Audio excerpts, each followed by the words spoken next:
3, 2, 1. I am sweating like a pig. Here's a sock. I just said he and then that's she, but whatever. All I do want to kind of spruce it up a little bit.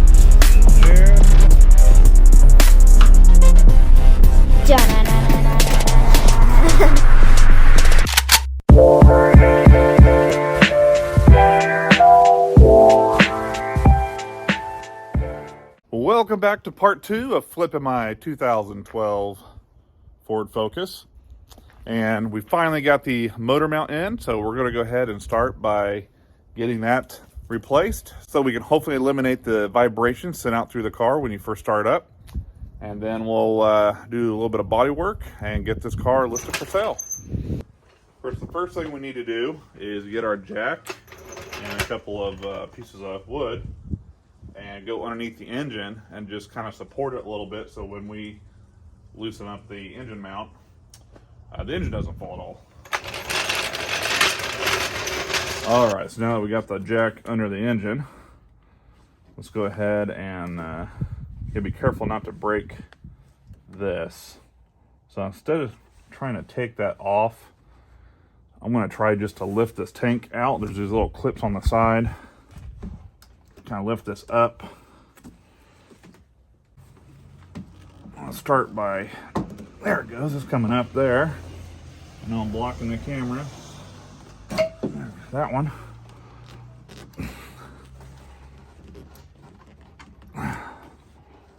There we go. And I just stuck this cap on there. I might just take that off there and get out of the way. And I want to carefully just pull this out of the way, and then we're going to set this. There we go, because that's plastic. Be real careful not to break that. Now I'll just set that right there. Then I'll just temporarily put the cap back on, keep any debris out of there. And we've just got 4 bolts holding on the engine mount. Tool I got for Christmas. Pretty excited about this. It's going to make life a lot easier. And a longer extension. All right. Let's get these bottom ones first. I think they're, what, 15 millimeter? Yep. 15. And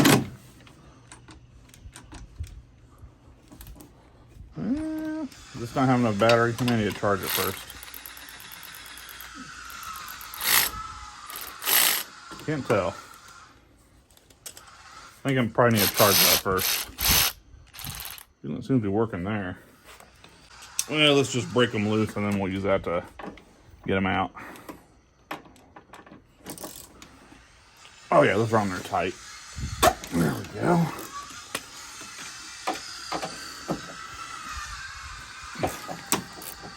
Alright, now we'll use this to get them out of there.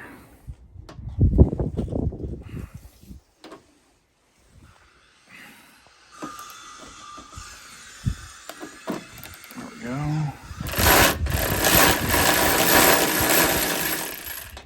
Voila. There's one.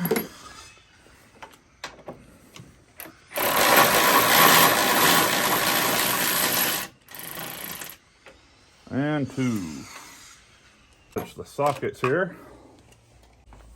And we'll do the same thing. We'll break them loose, I guess, with the regular ratchet. And we got 2 more right here on top.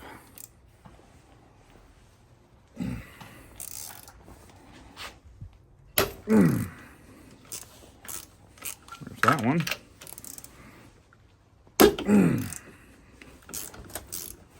If you don't make the noise, then you're not doing it right.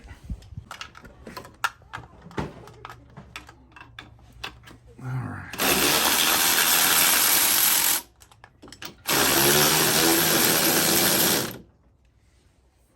That's the only thing holding that in. There we go, just slide that off. Like so. Like so. Twist that around, there we go.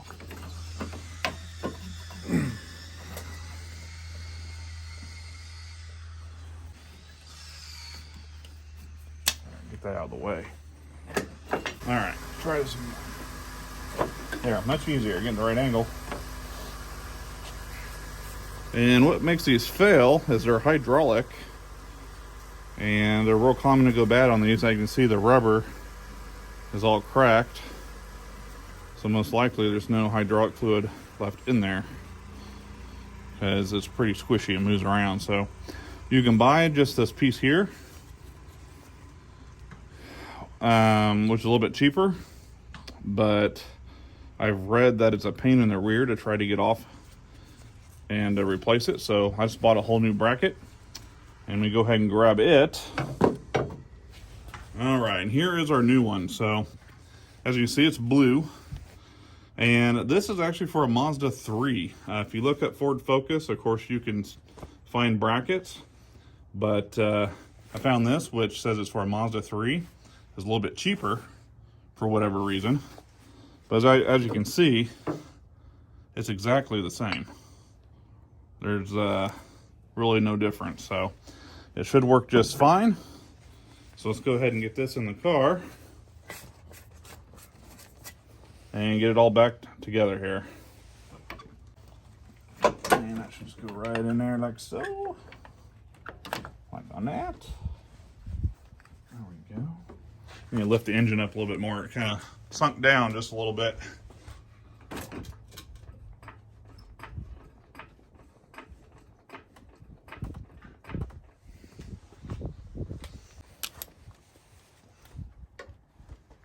Find the hole.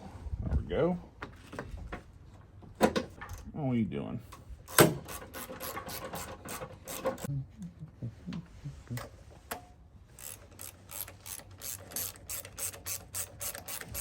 All right, so now that we got the new bracket in place, let's go ahead and put all this stuff back.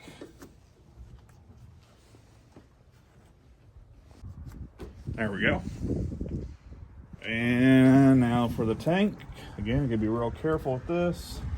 Just pop that back off. Carefully reroute it around the tank. And line it up. And then just push it straight down. Voila. And I'll just put this back on here.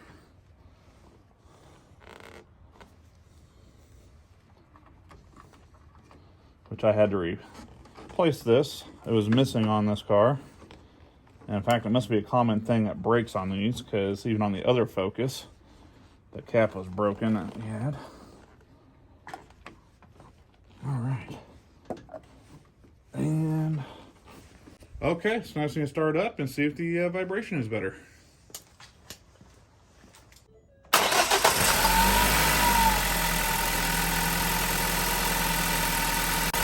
All right, guys, night and day difference. There is not a single vibration that's not supposed to be there in the car. Before, the whole car would just rattle. So yeah, that took care of that. I'm very pleased. I think that was like a $30 part off eBay. I'll put a link in the description. All right, moving right along. Next thing we're going to try to work on is this crack in the bumper. Of course, the proper way to fix this would to pull the bumper off and fix that crack, repaint it, and all that good stuff. But it is just not worth it. The car still looks good as it is, and it's not worth the money or the time to do so. So what we're going to do is use this plastic welding kit that I bought to repair the front bumper of that 2014 Ford Fusion that we fixed up, that we purchased from Copart. And what we're going to do is just melt some of the screen with the iron there onto the back of this bumper, and we got to be real careful not to get it too hot, otherwise that might actually start bubbling the paint off. So I don't think I'm going to be able to get the camera in there, because I don't even know if I'm going to be able to get in there, but I'm going to go ahead and see if I get this fixed. Well, I've got the bumper setting up here. I used my plastic welder there to kind of weld the screen up to the back side to give it a little extra support. And then I got some good old super glue or Gorilla Glue to kind of fill in the crack And I'm just using that C-clamp to kind of press it for a while. And then we'll go along with the paint pen and touch it up just a little bit. So we'll let that sit for, I don't know, an hour or so. And while we're waiting, we'll go ahead and clean up these headlights. And this will be the same procedure that I've used several times before, using the Meguiars 105. And we'll just go in and use my DA and, I don't know, a couple rounds of it, and that should look almost as good as new.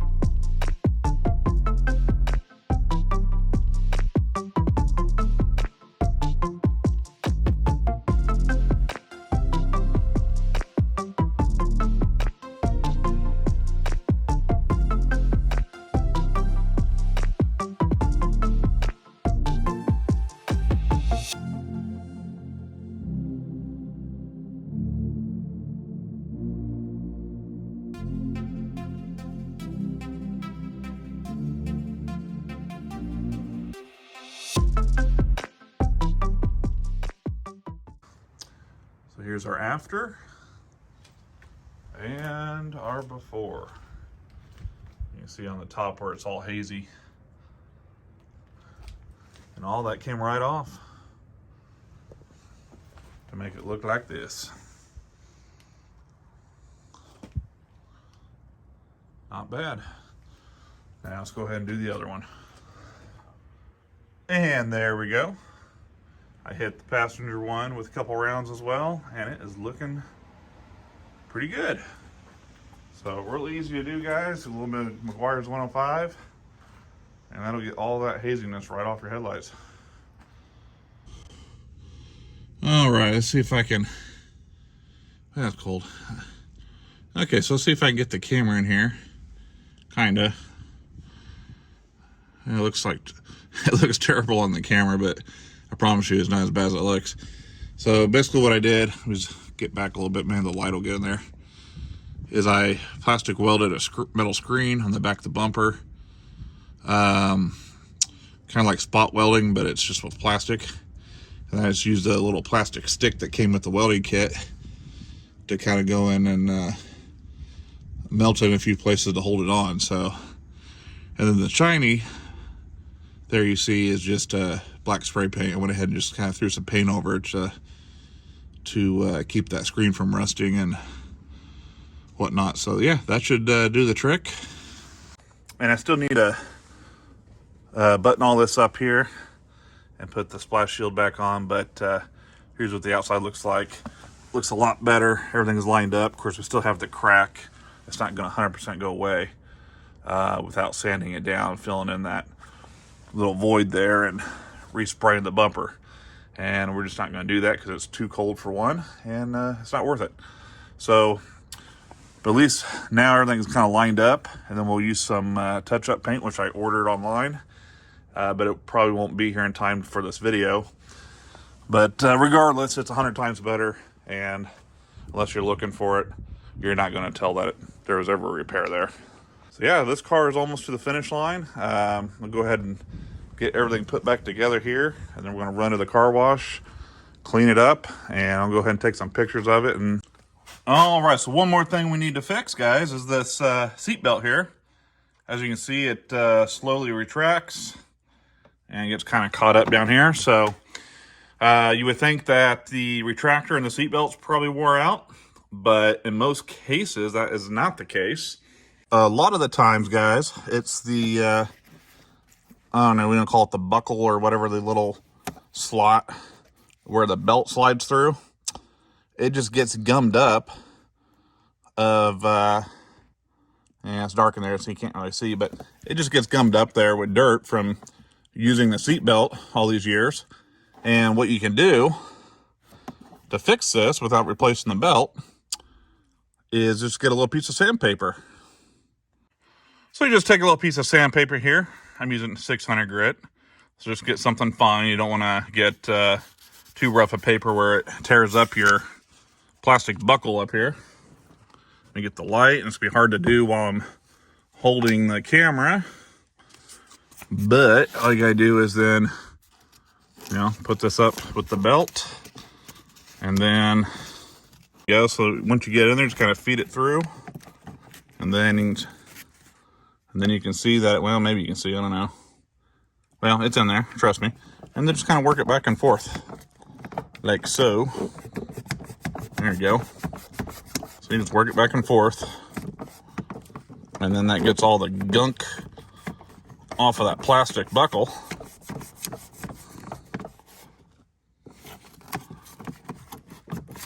And then, did we get it all out? And let's see if the belt goes up. Yep. Pull it down here. And then we'll let go and see if it's any better. Yeah, so it went all the way up. Last time it got stuck down there and it wouldn't come up, so. And if it's still not good enough, you just go and keep sanding away just a little bit. Just be careful not to damage your buckle up there, but I think that's satisfactory. Got caught. Yeah, that'll work. So that's an easy way to fix your seatbelts. All right, guys, and that's probably going to wrap it up for our second 2012 Ford Focus. You get 2 in a row. How about that? The only thing it needs is I need to touch up the handle here where the paint's chipped away, and of course on the bumper there, just put a little paint on where that crack was that we repaired on that front corner. I'm still waiting on that paint pen. It should come in any day. Probably won't get here before I finish editing this video and get it posted, but I will include some pictures of the car showing the final results. But thanks for tuning in to Casey's Garage, and we'll catch you next time.